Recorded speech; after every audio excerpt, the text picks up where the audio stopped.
A review of 2018 by the Minister for Grand Bahama. CEO of BTC claiming that BTC is still the leader in the market.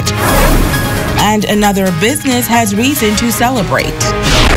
The Bahamas Tonight Northern Edition starts now. This is the Bahamas Tonight, the Northern Edition. Good evening, all. I'm Shashina Rule-Farquharson. As always, it is so great to have you with us. Topping news, the Minister of State for Grand Bahama, the Honorable Kwesi Thompson, calling a press briefing on Sunday afternoon to give a review of the work done by the Office of the Prime Minister in Grand Bahama during 2018. The minister admits that the government is not fully satisfied with the state of the Grand Bahama economy. However, he assures residents that they will redouble their efforts in 2019. Italia Hall has more. Minister Thompson says the government has accomplished much over the past year. As tourism numbers have increased, education is now free for all qualified Bahamians at the Bahamas Technical and Vocational Institute, and job opportunities were made available to Grand Bahamians as a result of new investments. ITEL BPO, which again is one of those tech businesses that we are encouraging. We were happy that in September they announced their expansion project where they said that they were going to hire an additional 100 persons by early next year. Well, we are happy to report that as of today's date, they have hired 40 Bahamians, 40 Grand Bahamians, and there are 24 who are now in training. There was a $15 million revenue increase at Customs, and more job opportunities were created due to an expansion project underway at Pharmachem Technologies. This is a $180 million expansion. And Pharmachem, they have hired 5 Bahamian contractors to do the work on their expansion project. The reports that we have gotten is that some $60 million have been invested to date with respect to Bahamian contractors in that expansion project. This year, Grand Bahamians saw the Grand Celebration bring in a second ship. He also provided an update on Sunwing's Summer Vacation Express program. As a result of this program, we saw over 7,000 guests come back to Grand Bahama. So we negotiated for them to come in for this summer program. They came in for the summer program. They are actually continuing a program in the winter session. And next year, one of the things that we will be doing is we will be bringing in Bahamas Air to continue this kind of a summer rotation. Also, some 1,126 people receive assistance for hurricane repairs in the amount of $4,314,000. Minister Thompson says another milestone for the government was the purchase of the Grand Lucaine Resort. So what we've seen to date is the government has purchased the resort. It has put in place an independent board that is now managing the resort. As a result, that board has offered voluntary separation packages. Those are now in process, and negotiations continue between the two unions with respect to the voluntary separation package. The government has approved a $3 million renovation to the resort. Bids are out, and the board is now evaluating those bids for renovation. He says so far the government has received over 20 letters of interest for the purchase of the resort, adding that they will soon begin to narrow down the list of potential investors. Italia Hall, ZNS Network News. Meanwhile, BTC is focusing on rebranding and reasserting themselves as leaders in the competitive market. We met with CEO Garfield Sinclair, who says despite no longer having 100% of the market, everybody loves BTC. Rumiko Knowles has more. CEO of the Bahamas telecommunications company, Garfield Sinclair, meeting with commercial customers at a social gathering in the Fortune Bay area. Many of the customers were eager to hear from Sinclair, who says that BTC is in the process of transforming the brand. The CEO adds that great things are in store for BTC customers. When I landed here 4 months ago, I looked around the market and it was clear we were following the competition. We'd lost a bit of our self-belief, a bit of our self-confidence. And like I said, we're struggling with this transition between a monopoly business and one that had to compete again.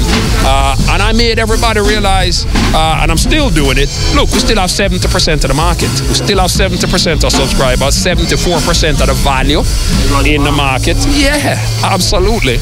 And so we're doing good. Sinclair says that one of the hallmarks of working in a competitive environment is having to put customers first. He says the company is focusing on giving customers what they want. Everybody loves BTC.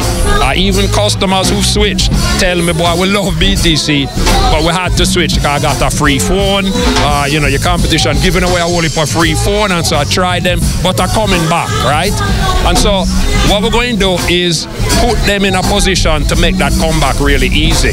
What I think we had to do is get people's self-belief back, reassert our market leadership, and we're doing that. Ramiko Nolt, ZNS Network News.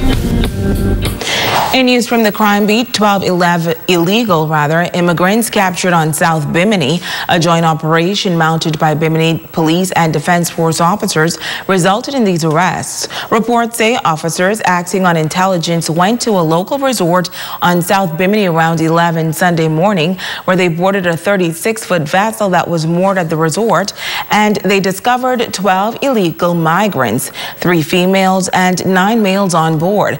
A further search of the vessel uncovered a quantity of suspected marijuana. The captain of that vessel, a resident of New Providence, was arrested and taken into police custody. Now, the illegal immigrants, 1 Dominican, 1 Venezuelan, 3 Ecuadorian, and 7 Chinese, were all handed over to immigration authorities.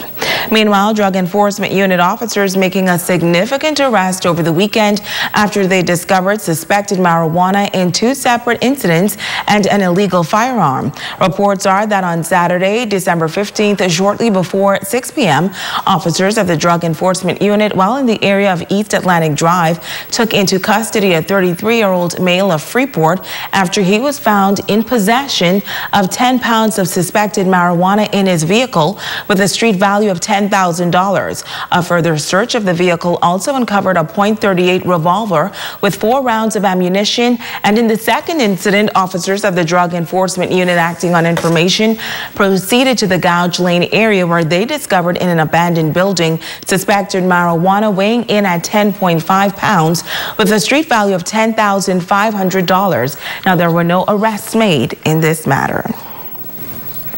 As we count down to Junkanoo tonight, members of the Superstar Rockers say they will be rocking New Year's Day, and this one will go in the win column, as Jay Philippe explains. Buckeye Superstar Rockers has came in second place on consecutive Junkanoos, but they said this year they're hoping to change that trend. The Superstar Rockers are ready to rock and roll through the streets of downtown Freeport. Group leader Chauncey Gray says despite some early challenges, the Rockers will be prepared to put on a good show. It's been a hard year, probably the hardest year the Superstar Rockers have, ever faced. But, we're going to be there. We have a big fan base. We want to thank our sponsor, Buckeye, Bahamas Hub. They're always in our corner. So we're going to put our best foot forward. And New Year's night, Superstar Rockers will be on the road. You can expect a spectacular show. We're coming out with Grand Bahamas schools then and now. So basically everybody in the audience will be seeing their school coming down as the Superstar Rockers parade. Gray says practice sessions over the past 2 months have been beyond expectation, and he believes that Junkanoo is growing on Grand Bahama. Practices are good.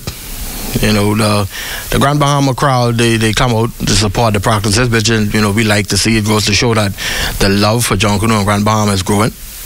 The practice is nice, and, people love it. A lot of people actually don't want the parade to come and go because, after the parade comes and goes, you have 3, 4, 5 months where, all of this is over. And a lot of people like this. It's like a family atmosphere.